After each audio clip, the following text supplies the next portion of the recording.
Hi, I'm Madam West. You're going to learn how to Cov Ops. Who am I? I have 120 wind of death metals and a 7 kill match average. First off, if you're a nuke spammer and your only tactic is to drop nukes at beacons, piss off, watch another video, your gameplay is embarrassing. I recommend outfitting your ship like this. When you're not used to flying at high speeds, you will normally crash into shit, so install a collision compensator. These slots are blank, are totally up to you.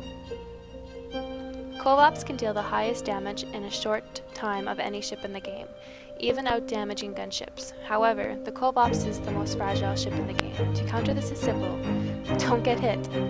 When flying, you want to be at full speed 90% of the time. Now that we have done the basics, we are going to go over some movements. I am sure there are a lot, but these are just a few that I've picked up over time. The first is the corkscrew. This is normally used when going extremely aggressive when you're targeted by many ships. To this, you press W, Q, and A. This will strafe your ship while rolling and you will allow to keep going with your cursor on target. The second is auto movement.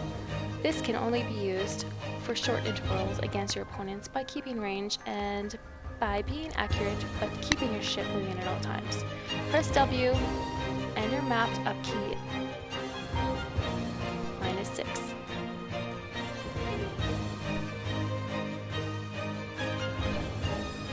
Three methods to apply heavy damage in a single slow opponent.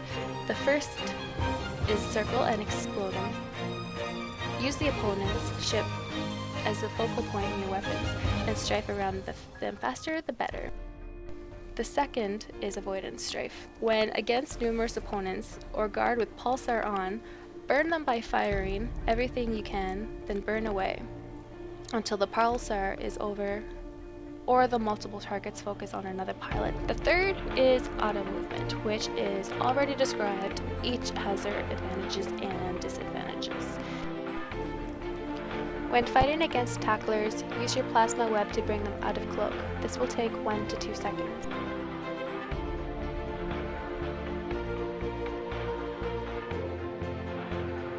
When using your plasma arc, slow down your ship before activating the module and try to ram your opponent.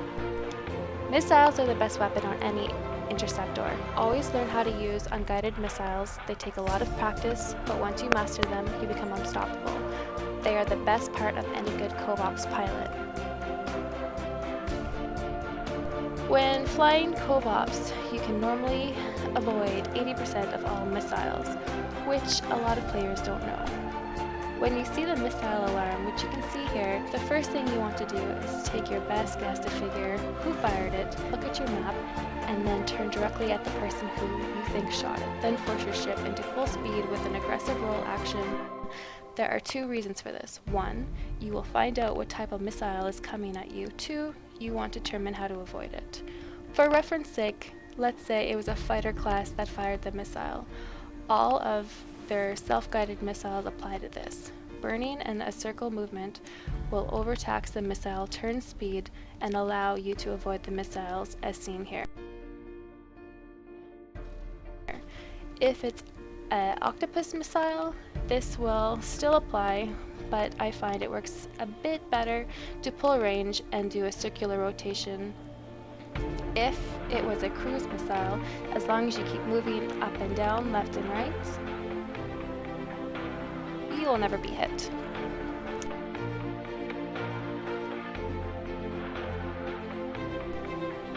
The most important and only implant I'm going to discuss on any Cov Ops is R8. This implant ensures that if tackled, you can break the tackle and get back to full speed in seconds simply by using one of your multi-purpose defensive modules.